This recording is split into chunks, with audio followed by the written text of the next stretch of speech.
Good day, dear audience. Thank you for being here and for giving me a few moments of your time. I hope this story draws you in, touches your heart, and stays with you even after it ends. What would you do if, in the middle of a happy family trip, your husband looked at you and said, "She has entered my heart and I am going to marry her"?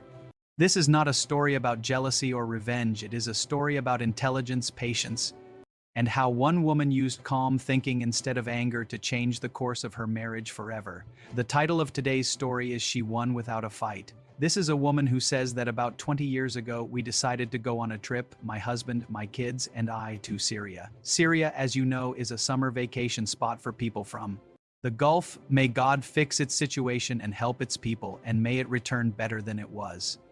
She says, we reached a place called Zabadani in Syria, which has a feature where its people rent their homes to summer tourists. For example, they might rent out the first and second floors and live on the roof, having a room on the roof, or they might rent the ground floor and live on the second floor, and so on. So we rent today.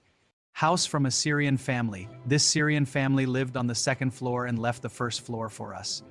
These Syrian brothers living on the upper floor had their things in their kitchen on the first floor. They had a storage room where they kept pickles, Mactus pickled eggplant, and cooking tools and materials. So their daughter would come down every little while. Their daughter was very, very beautiful and of marriage age. She would come down and speak to the wife. Peace be upon you. Peace to you, sister. We want to take things from the storage room. Of course, the husband catches a glimpse of her, and this girl is beautiful, so he looks. She takes the things, and as she leaves, she turns, looks at him, smiles, and goes. This happened repeatedly. The wife says, I noticed my husband looking, so I said to him, it is not right for you to look at her. Lower your gaze. He says to her, good, I will lower my gaze, and your words are correct, but he could not help turning and looking at her.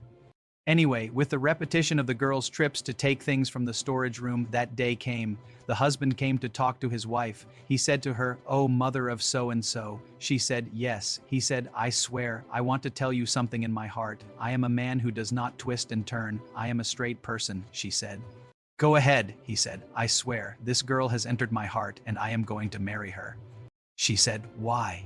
He said, I swear, that is the news. I am a man with no twisting and turning. I am a straight person, and what is in my heart is on my tongue. You are the mother of my children and the crown of my head, but that does not prevent me from getting married while I love her. I have told you now, she said, but we came to change the atmosphere and have a summer vacation. Did you come to make me sad?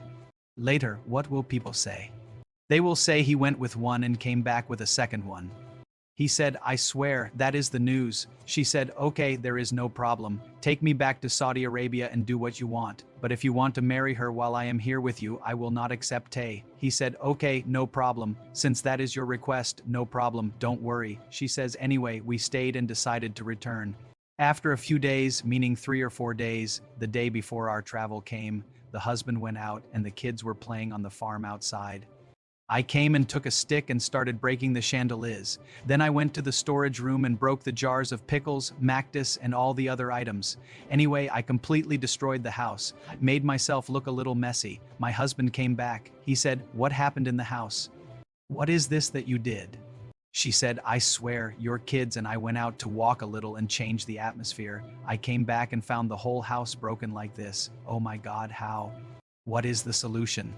He said, I swear I don't know what to say to you. Then he said, take this 10,000 riyals, give it to them and apologize to them. She said, okay. She says, I said to myself, 10,000 riyals. 10,000 riyals? All this for that girl? She says, I took the 10,000 riyals and went to the landlady. Peace be upon you. Peace be upon you. How are you, neighbor? I hope you are well. Thank God. How are you? Good, thank God, she said. I swear, neighbor, I don't know what to tell you.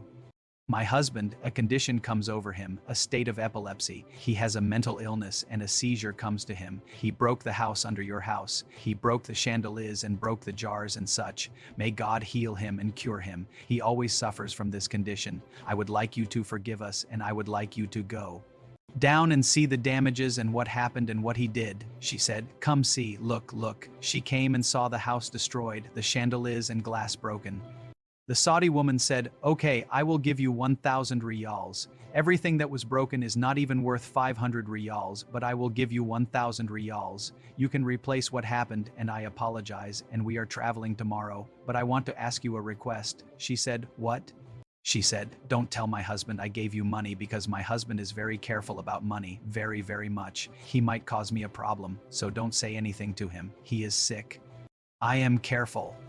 I came with him to Syria so he could change the atmosphere, but glory to God, a sick person is sick and his illness is difficult. The Syrian woman said, may God reward you with good. Okay, God willing, God willing. She went. The sister says, the second day we packed our luggage and set off for Saudi Arabia. She says, after a week, he came to talk to me. He said, ha, you came and you returned. Now I am going to go get her from her family.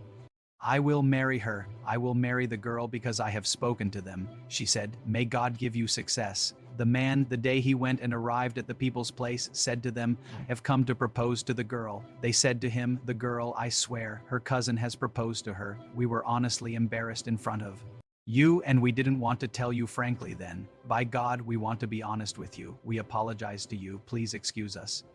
The man was shocked and returned to Saudi Arabia. From that day, he removed the idea of marriage from his head. So what does the sister say? She says, I am the winner in the end. I took 9,000 riyals. I benefited from that trip. I changed the atmosphere, and my husband became psychologically turned off from having a second wife and from marriage. Here are 3 clear lessons gained from the story. 1. Wisdom can solve problems better than anger. The wife did not scream or fight. She used calm thinking and patience to protect her marriage. 2. Lowering the gaze protects hearts and homes. What began with repeated looks almost destroyed a family, showing how small actions can lead to big consequences. 3. Not every desire leads to happiness. The husband believed marriage would bring him joy, but the outcome showed that some paths are blocked for a reason. If this story made you think, share your opinion in the comments. What would you have done in her place? Take a moment to reflect on the lesson of this story and share it with someone who might benefit from its message. If you enjoy meaningful real-life stories with deep lessons like this video, subscribe to the channel and turn on notifications so you don't miss the next story.